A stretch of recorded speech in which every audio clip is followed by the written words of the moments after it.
Good afternoon. My name is Dr. Marceline Watson-Durbany, Associate Vice President for Student Retention and Academic Success. We are very pleased to welcome you to Student Academic Success Day. Today's theme, My Degree, My Future. Success from start to finish embodies one central goal of helping you to graduate. You are the hope, you are the visionary vehicle, the success of today and for the future. As you participate in the various activities associated with this day, we commission you, Sacramento State scholars, to go forth, to aspire, to persist, and to graduate. There is nothing more important, more urgent, and more necessary than educating your mind and bringing forth the greatest and richest achievements that a degree can bring. Without you, there is no university, but with you, the possibilities are endless for transformational change and community enrichment. Take all that you learned today to be a success from start to finish. Don't leave this university without your degree. You have invested a great proportion of your lifetime to become and to realize your passions and goals. Mobilize that energy to be a leader, to make change, and to create avenues for your communities to be propelled forward and for yourself to rise to your greatest level of achievement. To capture the essence of true leadership, I can think of no one better to welcome all of you to this event today. President Alexander Gonzalez is a committed and dedicated advocate in higher education with countless years of service in the California State University system. A distinguished record of service as an administrator, President Gonzalez has made significant contributions to the work of student success. As a leader of change to make Sacramento State a destination campus, President Gonzalez has led the way in redefining the possible, affirming the importance that is truly our essence and call to venture out and be innovative and to make change. His spirit of vision, excellence, and advocacy set him apart from the rest.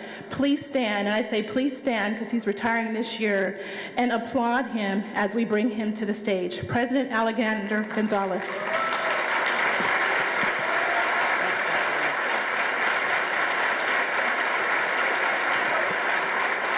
Thank you.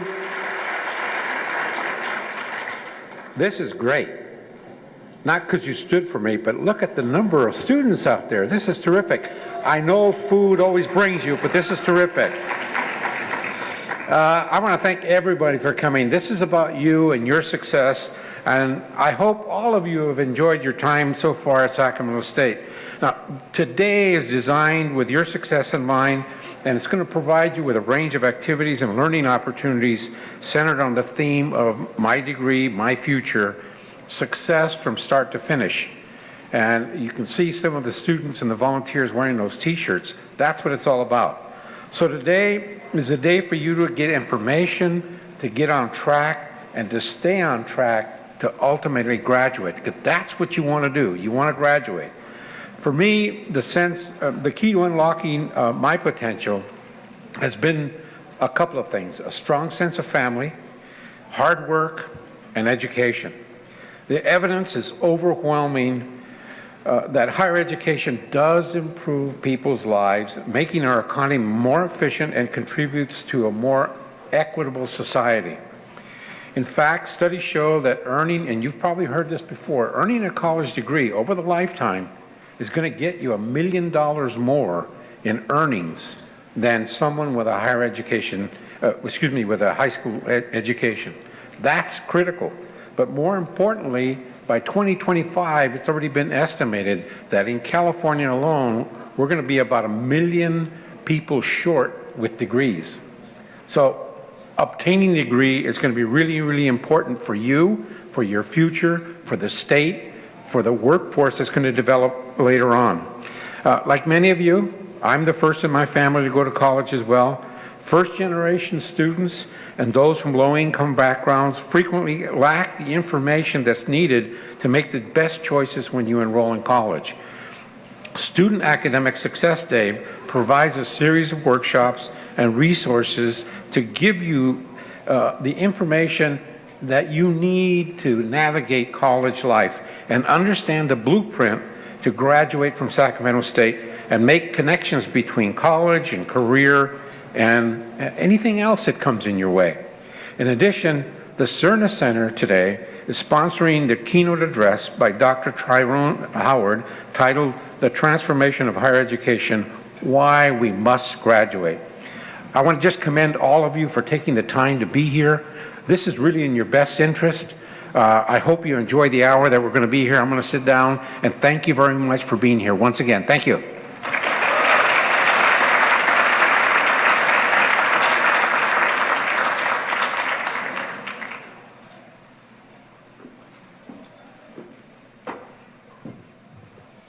Good afternoon.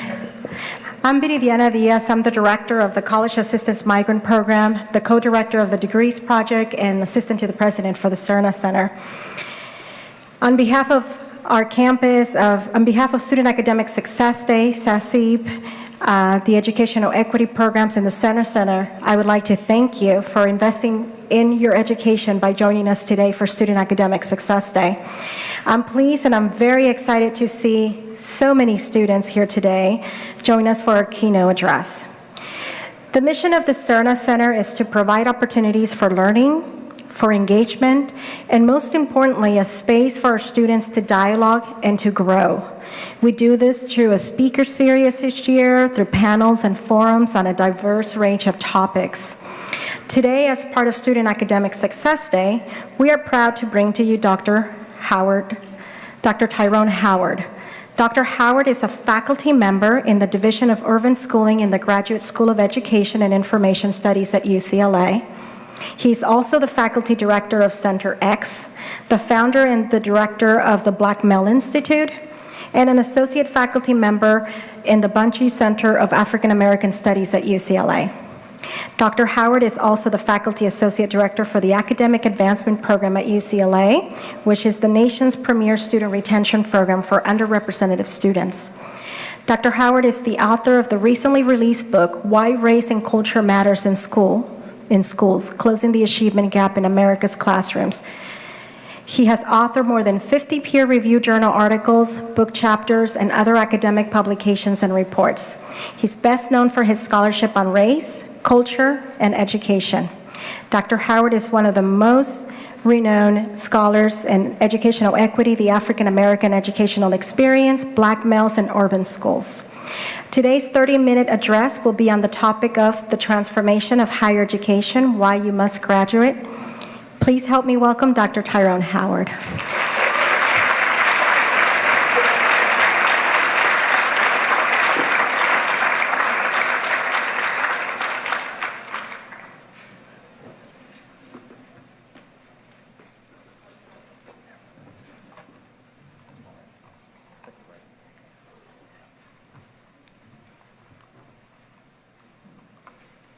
Good afternoon. How are we doing, folks? Can you hear me okay if I use this? I don't know if this is on. Let me try. Okay, I'm going to stay here then because I don't hear that. How are we doing this afternoon? You guys don't mean it. How are we doing this afternoon? Okay, that's much better. So is Sacramento State in the house right now? I thought you guys were serious about it. Is Sacramento State in the house today? Okay, much better. Let me see. Where's my class of 2015? Can I hear you? Whoa, okay. How about, do we have a class of 2016 here? All right, 2016. How about class of 2017? Okay, can we keep going, 2018? Whoa, okay, 2018 is here. Do I keep going? Is there 2019 here? No, 2019, right? Okay, and I won't go 2020, right? Okay, right. So let me say, I am honored and it is a privilege for me to be here with you today. I cannot say enough about your leadership and your university campus leaders to make this a part of your experience. The title is fitting, your degree, your future, your success. I want to just take a few minutes that I have with you today to stress the importance of why your being here is important and how and why you must take the necessary steps to ensure that you are a class member of one of those graduating years that I mentioned. Because not only does this campus need for it to happen, but this city needs for you to graduate, this state needs for you to graduate, this country needs for you to graduate, and more importantly, this world needs you to graduate, okay? I want to stress this point to you because it is important for you to recognize that there is a series of challenges out there before us. I am big on the work of a number of scholars across our country, past, present, and future. But one of the scholars who has always shaped and influenced my thinking is the work of W.E.B. Du Bois. And I want to use a quote from his real quickly to kind of set the context for why this matters. What W.E.B. Du Bois talked about was the importance of the talented 10th. And when he talked about here, it was framed within the context of African Americans, but I think it has relevance for every race and ethnic group. And part of what Du Bois talked about was that there was a need to have the talented 10th to help uplift those who don't have the same opportunities. Those who could transform the race, those who transform the circumstances that people found themselves in. I want you to look to the person to your left right now. Look at the person to your right now. Look at the person across the table from you right now. Those individuals are the talented 10th. You are the talented 10th. You are the population that has been given the responsibility of transforming our communities. So part of what I want you to understand is that this opportunity that you have been provided is an important one. And there are lots of people who are waiting, expecting, needing, and wanting you to transform our circumstances. So understand that your being here is not an accident. Understand that your being here is not a coincidence. Your being here is very purposeful and intentional. You are a chosen one. You are part of that talented 10th. Part of that 10% who somehow, some way, someone recognized that you had all the talents, skills, knowledge, smarts, and determination to be the best that you can be. And you're at a great institution that has been given the task of making sure that you are given the kind of support and mentorship that will allow you to become that talented 10th that will transform the world around us. But there are some things that you've got to do. There are some steps that you need to take. There are some responsibilities that you have to assume if this is going to come to fruition. And I talk to you as someone who was once in your shoes, someone who was once on a college campus, who did not know if I belonged, who did not think I was smart enough, did not know if I was capable enough, did not think that I would graduate. So there's a lot of you in this audience right now, I know, because I was once there, who have some seeds of doubt, who are wondering, who are questioning, do I belong here? Should I be here?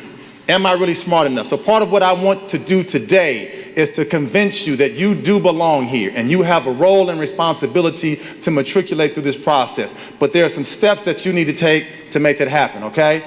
Part of what I want you to understand, there's a reality that says that many of the folks in this room, historically and nationally, do not graduate. That is not good.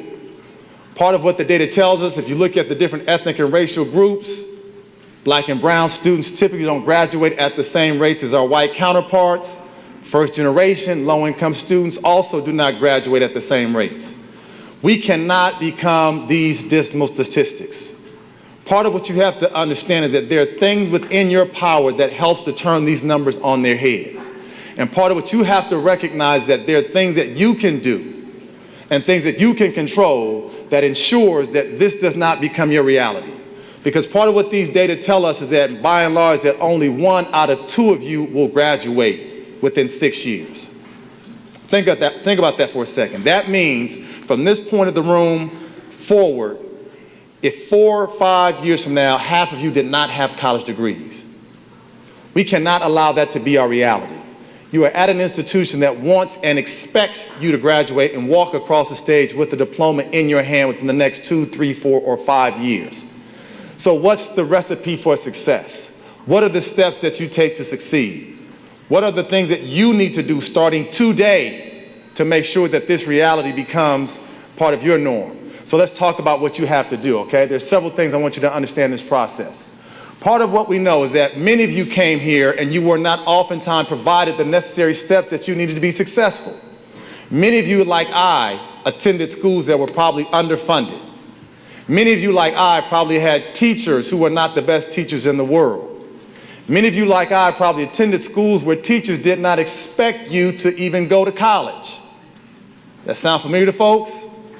Right? Many of you, like I, went to schools that did not have a lot of college counselors. Does that sound familiar to folks?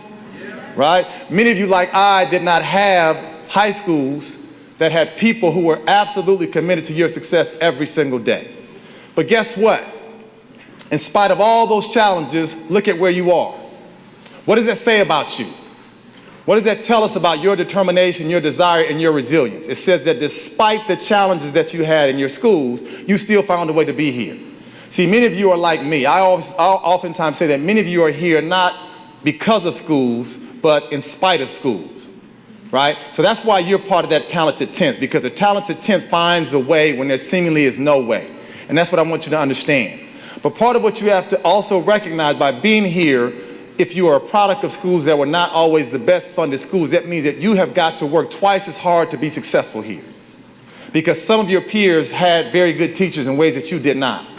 Some of your peers had access to honors and AP courses that you did not. Some of your peers had access to technological supports in your schools that you did not. So you can't assume that you are operating on a level playing field because you came here with certain kinds of challenges that many of your peers did not. That's why you've got to take additional steps to make sure that you walk across that stage within the next 2, 3, or 4 years. Okay? So understand that if you find yourself behind academically, in many ways, that's not your fault. Right? You attended schools that you attended because parents, caregivers put you there. Now you've got to take the step, you've got to take the initiative to ensure that you do the things to get you over the hump so you can walk across that stage with a degree in your hand. Now, understand this. There's an academic imperative that I want you to understand. For many of you in this room, I want you to understand the severity and the seriousness that faces lots of our schools and our communities. When I say you're the talented 10th, please understand what I mean by that, because part of what you have to recognize that 10%, according to the board, 10% within our communities are the ones who really rise to the top, who overcome the obstacles, who beat the odds to do something that many people don't think are possible. So understand when I show you data here that shows that in many of our communities, you look at NAEP data, that's the National Association for Educational Progress. It looks at reading scores in grade 4. If you look at different ethnic and racial groups in our communities, it shows that many of our black and brown and poor students, less than 15% are reading at grade level, right? We've got a world to change, young people, and we need you to help us change it. We cannot compete globally if we continue to miseducate and undereducate our biggest populations across our state. Students who are language learners not being taught to read. Students who are poor being taught not to read. Students with disabilities being taught not to read. So there's an academic imperative that says that we all have got to do our share to make sure that this reality does not remain the same. Our country cannot thrive if we continue to undereducate black, brown, poor, and disabled individuals. So you have to understand there's an academic imperative. You've got to get your degree because there are people who need and want your expertise. You have to get your degree because you need to understand there are people oftentimes in your families, younger sisters and brothers who are looking up to you as examples of what they should be doing. Understand that many of you are first generation. Let me see by show of hands. How many of you are first in your families to go to college? Look around. Look around. There is an expectation for you to do something bigger and better than previous generations. So that's why you cannot become a statistic. That's why you've got to ask for help. That's why you've got to seek the support that this college has for your disposal, because we cannot allow this reality to continue to stay in place. So you have an academic imperative to change the makeup of what happens in our schools, okay? But not only is it an academic imperative, that academic imperative means that you have to find a way when you're on this campus to go ask your professors for assistance, to go to office hours. How many folks here have gone to office hours in the past 3 weeks? I hope every hand goes up. More should go up. You need to ask for help when you need help, okay? I was one of those college students who thought I was too cool to ask for help, right? Part of what you have to realize, young folks here at Sacramento State, is that when you go to schools like I did, you are behind. You have to make up for what you did not get. No one's going to know that you need help. You have to ask for help. You have to look for help. There are people here who want to see you succeed, but they cannot read your mind and know that you need help. You've got to start knocking on doors. Go see your TAs. Go see your professors. Because what you cannot do, which I see a lot of people at my institution do, is sit through an entire semester and not get the grades that you know you are capable of receiving. Okay? Understand the academic imperative means you have to get the best grades possible, but you cannot do it alone. You've got to find other students you can study with, that you can plan with. Nobody does it by themselves. One of the biggest stigmas that we suffer from, we think that somehow, some way, we can do it all on ourselves. We cannot do it alone. Cannot do it alone. Talk to anybody in this room who has had any degree of success, they will tell you they did it with the help of other people. Somebody somewhere helped me, mentored me, guided me, supported me, showed me the path. The biggest single thing you can do to help your academic success is to ask for help. Go get tutoring. Make sure you don't stay at this institution where you're paying thousands of dollars and not get the support that you need. The way you will walk across that stage in 2, 3, or 4 years is to make sure that you understand that it is okay to ask for help.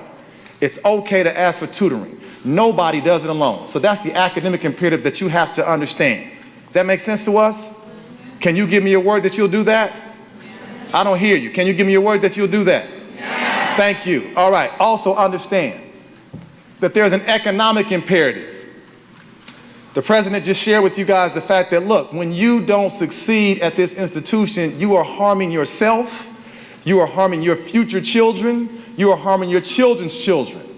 Understand there are serious, and I do mean serious, tangible benefits economically for you finishing this degree. We have all kind of data that shows that the more money you are likely to earn is directly tied to your education levels. My grandfather used to have a saying, he used to tell us all the time. He said, if you limit my learning, you limit my earning. Okay? Understand that when you limit your learning, you limit your earning. What you are doing right now, you may not recognize this, but the steps that you are taking to be successfully academically are helping to provide opportunities for your children who are not even born yet. Right? The steps that you are taking today as students will give your grandchildren better opportunities. You say, how can you talk about my grandchildren? I don't have children yet, right? But understand that this has real tangible benefits. When you have education, you have better health benefits.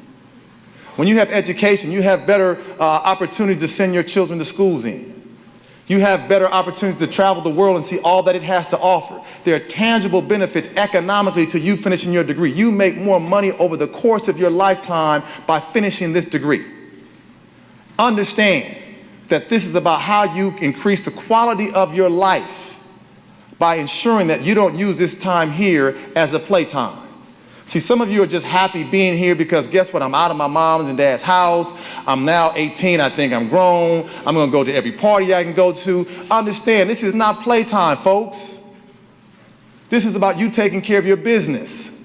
This is about short-term sacrifice for long-term gain, right? I oftentimes use this saying, look, you can play now, but if you play now, you will pay later by making a lot less money, right? My argument to you is, look, why not pay the price now so you can play later? Pay now, play later. But either way, guess what? You're going to have to pay. So understand that education has a benefit. Higher education has tangible economic advantages that you can never go back and get once you have let this process go. This is a lifetime opportunity that's right within your grasp. Do not lose it. Do not let it slip through your fingers. There are tangible benefits. So there's an economic imperative which says you have got to get these degrees because you get the degree, you help your mother, you help your father, you help your sister and brother, you help your nieces and nephews. You can do so much more for them when you have resources at your disposal. So understand there are people waiting, wanting, and expecting you to earn your degree so you can provide for them what was not able to be provided to you. So understand it's more than an academic imperative. There's also an economic imperative, all right? Also, what I want you to understand, there's a cultural imperative. Look, we come to institutions like this, and oftentimes they are very foreign to us. And we question and we doubt if we belong. And we wonder if we have the right kinds of experiences. And I'm here to tell you, you do have the right experiences. You have the cultural knowledge, skills, and wherewithal to be successful here. I want you to understand that your culture matters. You should not have to sacrifice your culture to be successful here academically, right? Never apologize about where you've come from. Never apologize for your family arrangement. Never apologize because you didn't have the most money in your account when you were growing up. Never apologize because you had to catch a bus or catch a train to school every day. Never apologize from the background that you've come, because that is what has made you who you are today. And don't you ever let anybody change you from being that person. So recognize your culture is what makes you who you are. Your culture is what will get you through this process. Your culture is what will make you successful when it's all said and done. And recognize you bring rich cultural attributes every single day of the week to this place that will help you be successful. What kind of culture am I talking about? I'm talking about the fact that you have family capital. Family is expecting you to be successful, right? Many of you are the first in your families to go to college. Your family is hoping, praying every single day that you will be successful, okay? Also understand that you have aspirational capital and culture. That means you aspire to be something great. You aspire to be something big. You aspire to be a difference maker. And that's why you're doing this, because you already have a vision of where you're going to be 5 years from now, 10 years from now. Stop letting people dash your dreams. You continue to aspire to be the best person that you can be. Not only that, but you also have social capital, right? You have connections and contacts beyond belief, right? Many of you, I could ask right now, how can I get a ride from point A to point B? You probably have 5 people you can put me in touch with right away, right? We figure a way out of no way, do we not? Part of what we have to recognize, when you grow up in poverty, you learn how to do what? Hustle, right? You learn how to figure out ways to problem solve that other folks could never quite figure out. You have social capital. You know people, you know contacts, you know places that will help you get to what you need to get. Use it. Don't apologize for it. Don't try to hide it. That's a part of who you are. Also understand, part of the culture that you have is tied to the fact that you are part of this navigational capital. You will figure out how to get through this process. Don't let the first roadblock deter you from your goal. Someone tells you no, go to somebody else. That person tells you no, go to a third person. Keep going to what you have to go through to get to where you need to be, right? We learn how to navigate. We learn how to deal with obstacles. We deal with setbacks, right? When sometimes you have a bad day, sometimes you have a bad grade, don't let that deter you. I always say a setback is a setup for a comeback. Got it? You're going to have some midterms where you think, wow, I just bombed this one. Use that as your motivation to come back stronger. Use that as your motivation to study longer and harder for the next time around. Part of what people who are successful do is they don't stop coming back. They never allow themselves to be defeated. That's what you have to do to walk across the stage. I want you all to start envisioning what that day is going to look like. When you've got your cap and gown on, and you've got all your family out in the audience, and they got their balloons and flowers and teddy bears and their blowhorns and everything, because they're waiting for you to walk across that stage. You need to start envisioning that right now. What am I going to wear on that day? What am I going to have around my neck? What am I going to have on my hat? You have to start developing that vision of what it's going to look like when I walk across the stage. And some of us walk across the stage and we act a fool, but guess what? You've earned the right to act a fool if you want to, right? Part of what you have to understand, that day has got to be a part of your permanent fixture starting right now, okay? I remember when I graduated from college and we had this rule, right? And the rule was, when you graduate from college, you only get 4 tickets for graduation. When I heard that, I said, wait a minute, say that one more time. They said, all the graduates only get 4 tickets for graduation. I said, that's going to be a problem for me. And they said, well, why is that going to be a problem?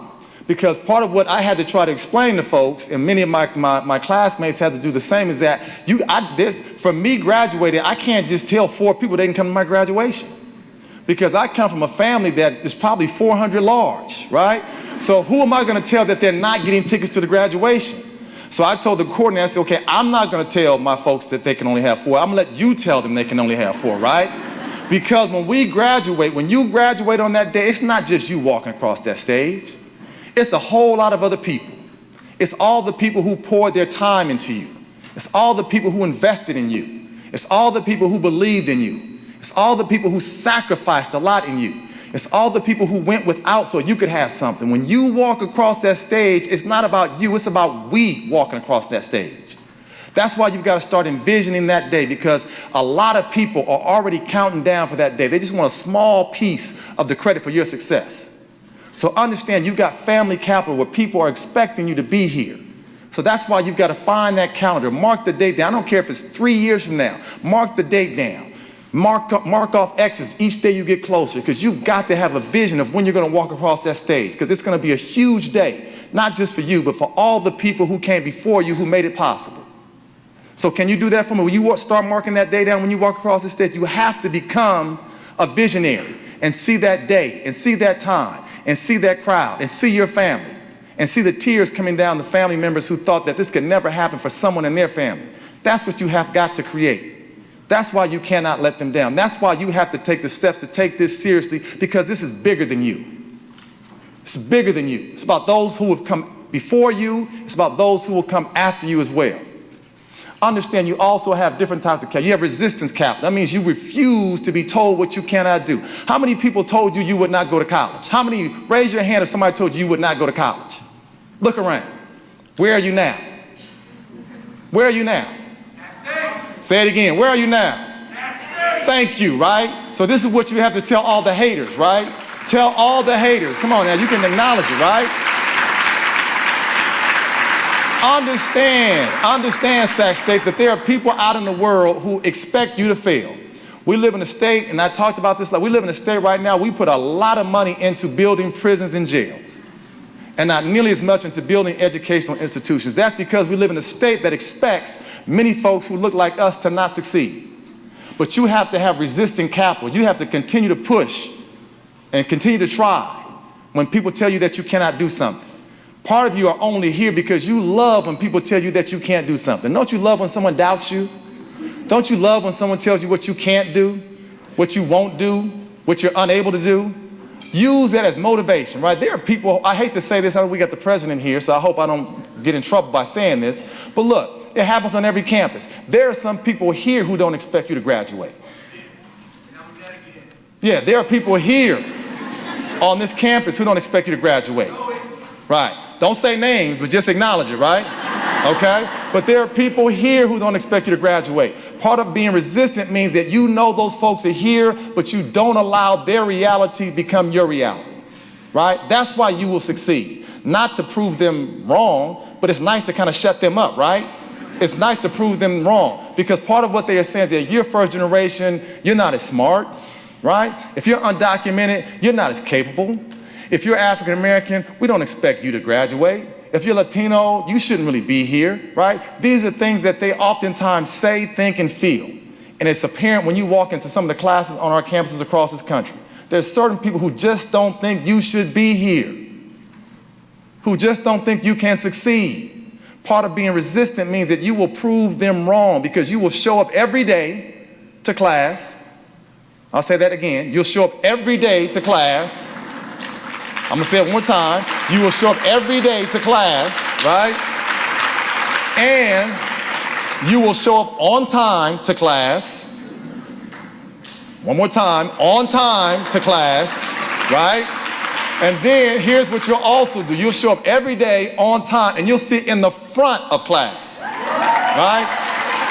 I don't want you to be one of these students who tries to sneak in 20 minutes late, sit in the back, then leave 10 minutes early. No, I want you to show up 5 minutes early, sit in the front of the class, and you're the one with your hands up asking questions. Because when you do that, you defy the stereotype.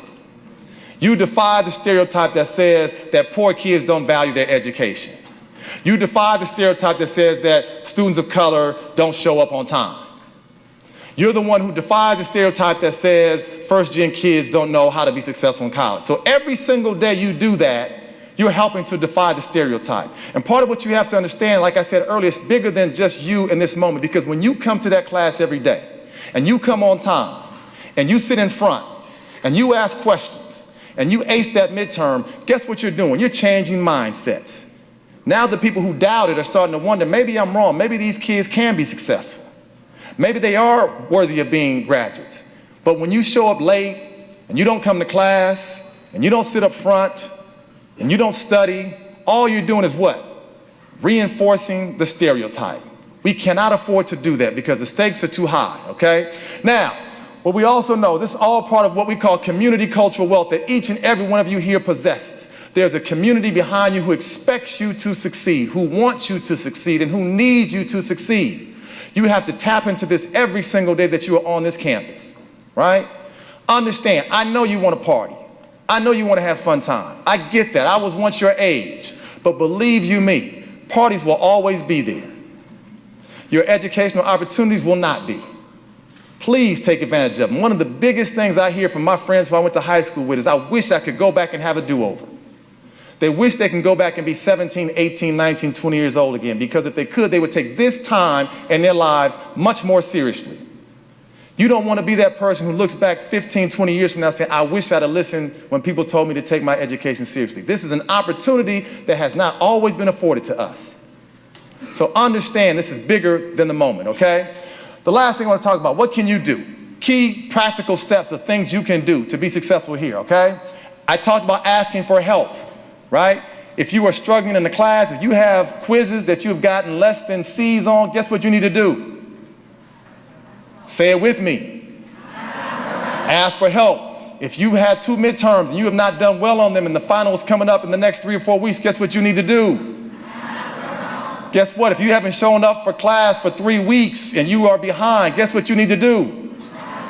Ask for help. Start getting into the habit of asking for help. It is okay. Successful people in all facets of life ask for help.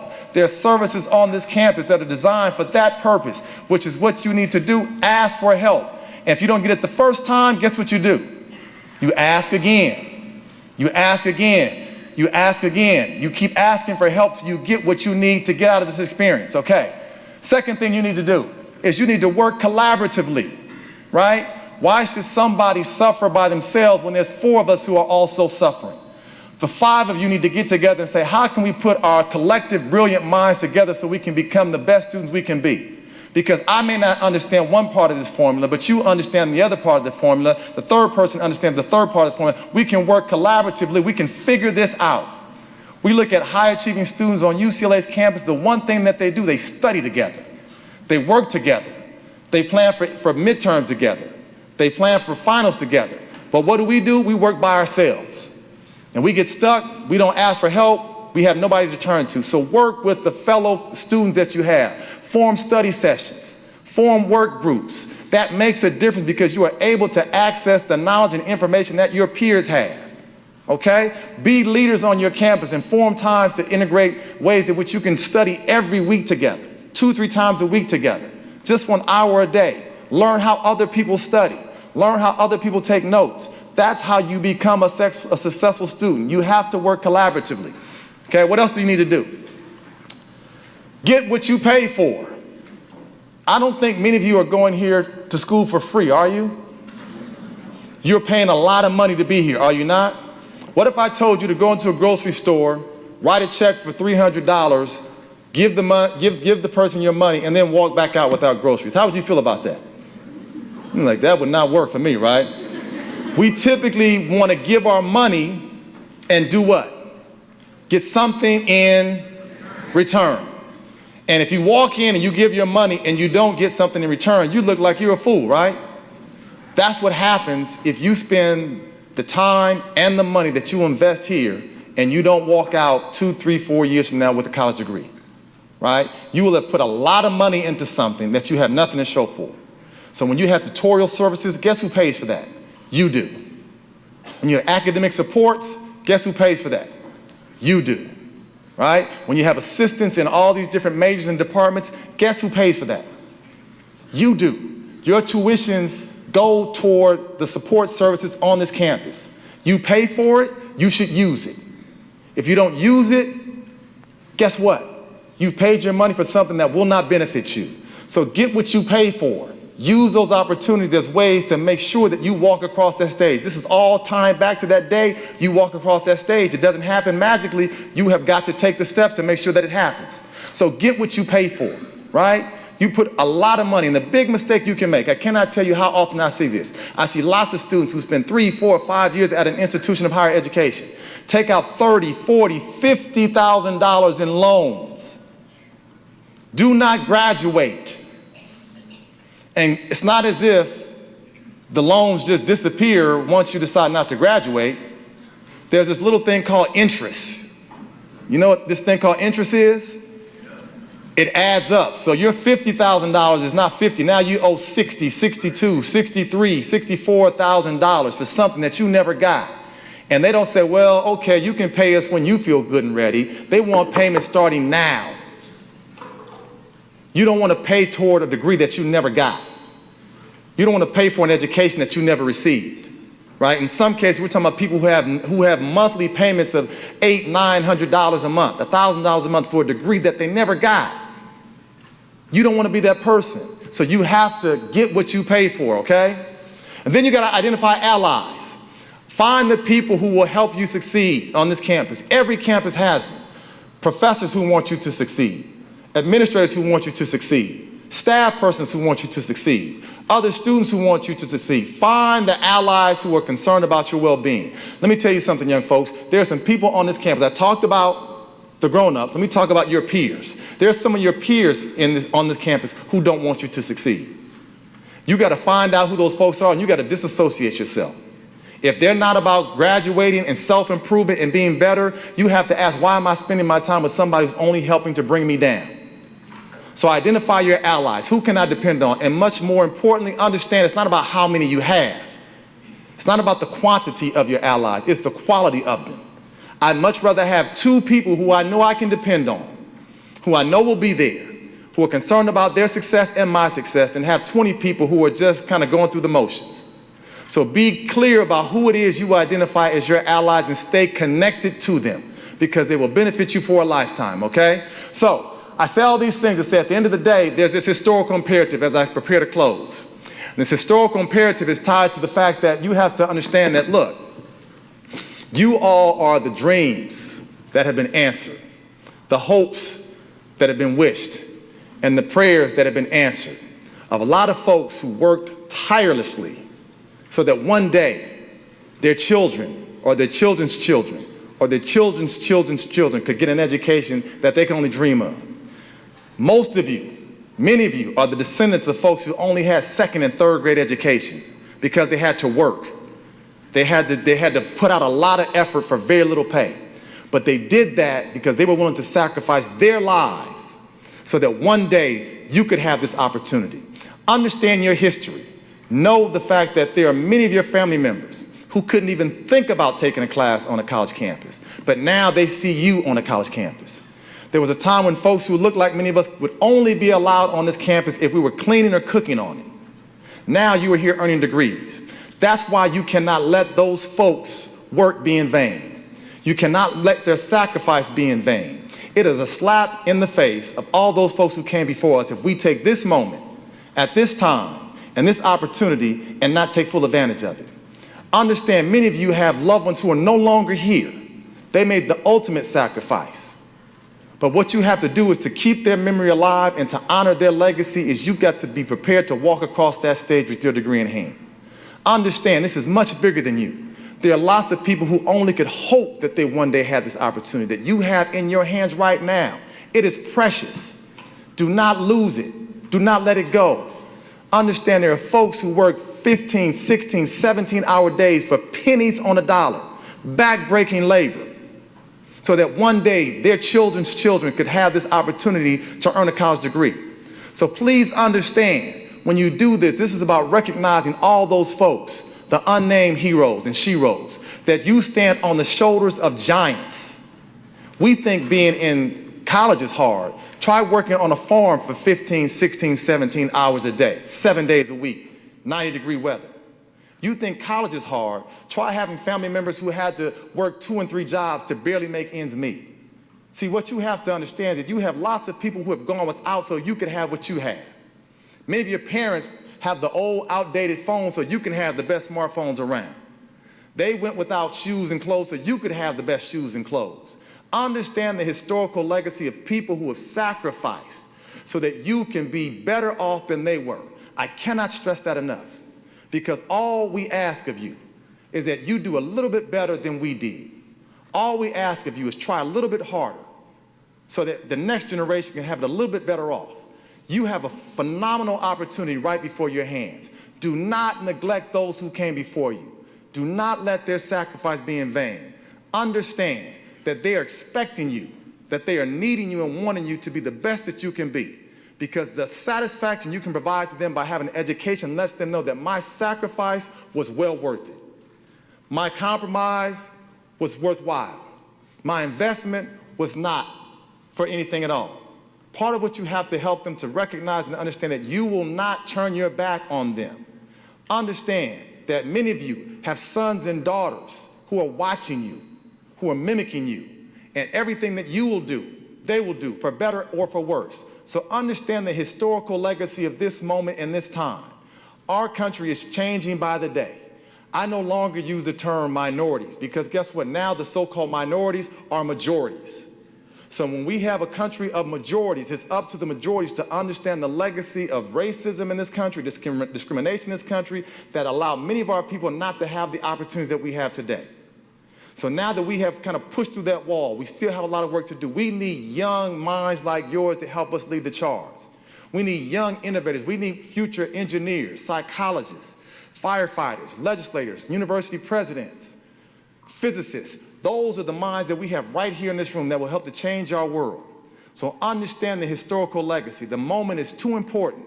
The stakes are too high. And the sacrifice is too great for us not to live up to the task.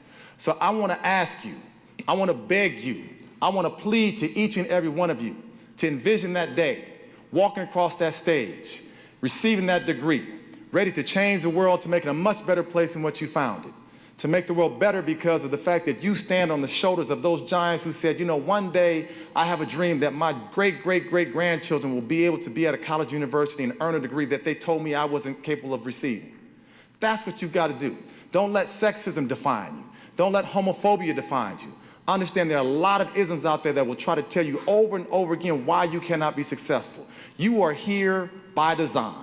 You are here because it was meant for you to be here, and I'm asking you to fulfill that legacy. I don't want to see you be a statistic. I don't want to see you be a casualty. I don't want to see you here fall into the stereotype that says that poor children and children of color and children who come from immigrant backgrounds cannot be successful. I'm asking you to manifest everything you can in this time that you have to be able to walk across that stage with a degree held high so you can celebrate the legacy of the folks who came before you. Thank you all very much. I appreciate your time and attention.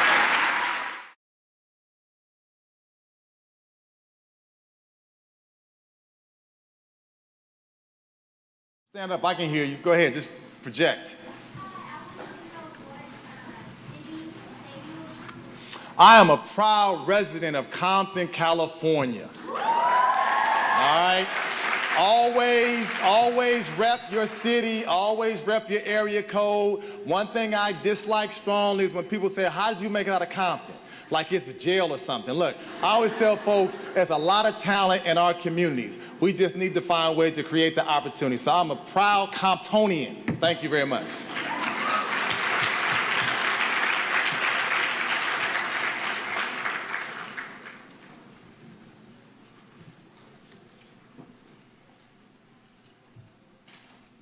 Is it okay if I ask where did your parents come from originally? Yes, it is okay. My mother is born in Dallas, Texas. My father is born in a small town called Patterson, Louisiana.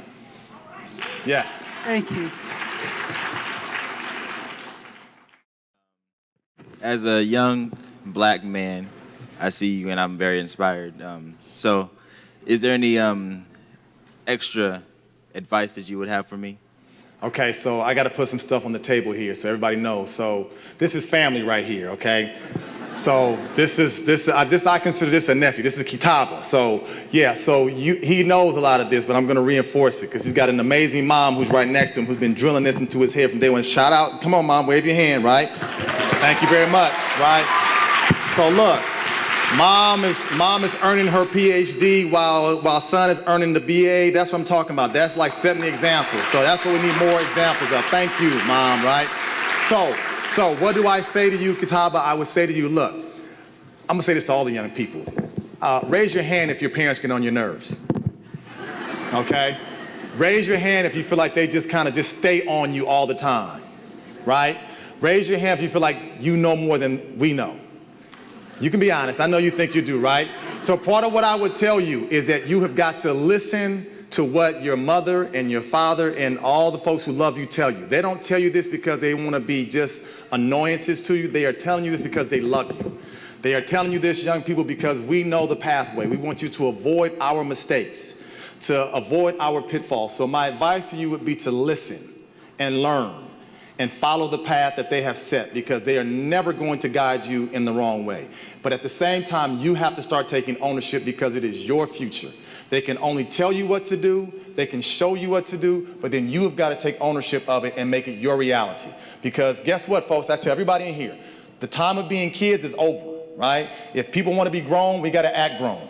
And I mean, acting grown means that we have to take care of responsibility. We have to be able to follow through. We have to do all the things that are expected of adults. So part of what I would say is all those lessons that your parents and caregivers have instilled in you, it's time to make that your day-to-day reality. All right?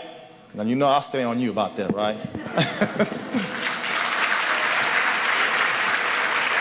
At this time, I will go ahead and close. I would like to acknowledge all the programs and departments and the individuals who made this possible.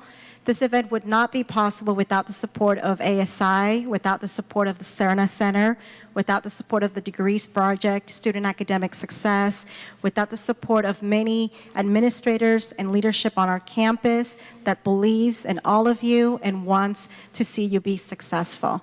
So I want to thank everyone for making this event possible. I also want to thank Public Affairs. They were critical in getting the word out, and as you can see, it worked. We have this room full of students who are interested in their own success and in making sure that they gain knowledge and information to finish their degree. So thank you very much to everybody who made it possible. We are now moving forward with the agenda, and we have workshops that are starting at 1 o'clock. If you look at your agendas, please go to the designated workshop, and we also have an information fair from 2 to 2:30 in front of Serna Plaza. Thank you, and be the best that you can be. Thank you, Dr. Howard.